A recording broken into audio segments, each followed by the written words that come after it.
નમસ્કાર મિત્રો, વેધર ઇન્ફોર્મેશનમાં આપનું સ્વાગત છે અને હું છું પરેશ। ખાસ કરીને આજના વિડીયોમાં આપણે બંગાળની ખાડીની જે સિસ્ટમ આવી રહી છે અને એના કારણે જે વરસાદ પડવાના છે એ સિસ્ટમ વિશેની વાત કરવાની છે। આમ તો આપણે ગઈકાલે પણ વિસ્તારથી માહિતી આપી હતી કે ભાઈ આ જે સિસ્ટમ છે બંગાળની ખાડીમાંથી આવશે, કયા કયા વિસ્તારોમાં વરસાદ પડશે।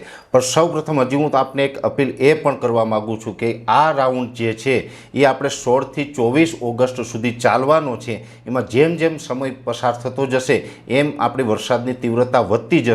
એટલે ખાસ કરીને 17થી લઈ અને 23 ઓગસ્ટ સુધીનું જે સેશન હશે એ સેશનની અંદર દક્ષિણ ગુજરાત અને સૌરાષ્ટ્રની અંદર કદાચ 1-2 સેન્ટરની અંદર અતિવૃષ્ટિ થઈ જાય તેવી પણ શક્યતાઓ છે। એટલે ખાસ આપણે બધાએ સાવચેત રહેવાનું છે, કેમ કે આ જે સિસ્ટમ પસાર થશે ત્યારે લો પ્રેશરના સ્વરૂપમાં એ સિસ્ટમ પસાર થવાની છે અને અમુક સેન્ટરની અંદર અતિભારે વરસાદો પણ પડવાના છે। એટલે કે 10 ઇંચ કરતાં પણ વધારે વરસાદો છે એ આની અંદર અમુક જગ્યાએ જોવા મળશે। હવે ખાસ કરીને સિસ્ટમની વાત કરવા જઈએ તો ગઈકાલે જે રીતે આપણે માહિતી આપી હતી કે ગઈકાલે એ સિસ્ટમ છે એ વિશાખાપટ્ટનમ અને જે વિજયવાડાની વચ્ચે હતી એ ગઈકાલથી સતત ત્યાં સ્થિર થઈ ચૂકી છે। એ સિસ્ટમની કોઈ મૂવમેન્ટ થઈ નથી, એ સિસ્ટમ આગળ વધી રહી નથી, પણ એ સિસ્ટમ સ્થિર છે છતાં એનો જે ઘેરાવો હોય છે એ હવે વધતો જાય છે અને સિસ્ટમ થોડીક મજબૂત થતી જાય છે।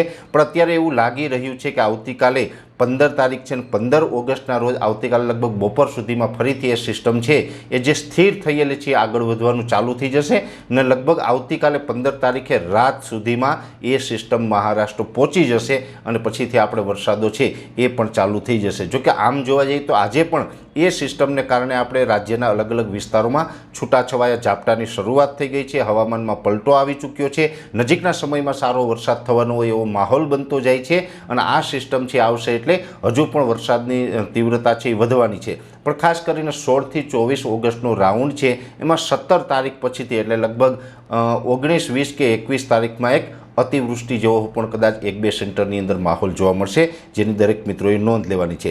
બીજા નંબરની અંદર વાત એ છે કે આ સિસ્ટમ જે પસાર થઈ રહી છે આ સિસ્ટમને કારણે અરબ સાગરમાં પણ ક્યાંય કરંટ જોવા મળી રહ્યો છે। અત્યારે આ સિસ્ટમ છે એ વિશાખાપટ્ટનમ અને વિજયવાડા આસપાસ છે, એટલે કે બંગાળની ખાડીમાંથી જે જમીન ઉપર લેન્ડ થઈ છે ત્યાંથી બહુ આગળ નથી વધી, પણ એ બંગાળની ખાડી નજીક છે છતાં પણ આ સિસ્ટમને કારણે અરબ સાગરમાં કરંટ જોવા મળ્યો છે। અને ખાસ કરીને અત્યારે આપણે જન્માષ્ટમીનો તહેવાર આવ્યો છે, ઘણા બધા મિત્રો બહાર ફરવા જતા હોય, દરિયાકાંઠે જતા હોય, એ મિત્રોએ ખાસ કાળજી રાખવી પડશે, કેમ કે દરિયો છે એ પણ આપણે અરબ સાગર છે એ પણ તોફાની જોવા મળશે। એટલે પહેલાં વાત તો એ છે કે માછીમાર ભાઈઓએ પણ હમણાં દરિયો ન ખેડવો અને જે પ્રવાસી મિત્રો દરિયાકાંઠે ફરવા જતા હોય તો ખાસ ધ્યાન રાખવું, કેમ કે હજુ આવનારા લગભગ 5થી 7 દિવસ સુધી અરબ સાગરમાં કરંટ હશે અને એને કારણે દરિયાકાંઠે આપણે ઊંચા મોજા ઉછળવાની પણ શક્યતાઓ છે। એટલે કોઈ દુર્ઘટના ન બને જેની કાળજી આપણે દરેક ગુજરાતીઓએ રાખવાની છે। એટલે ખાસ કરીને સિસ્ટમનું લોકેશન એ અત્યારે સ્થિર થઈ છે,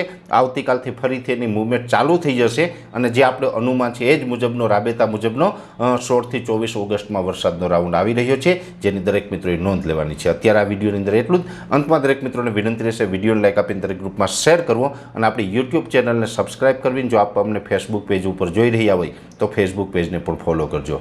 રજા આપશો, નમસ્કાર।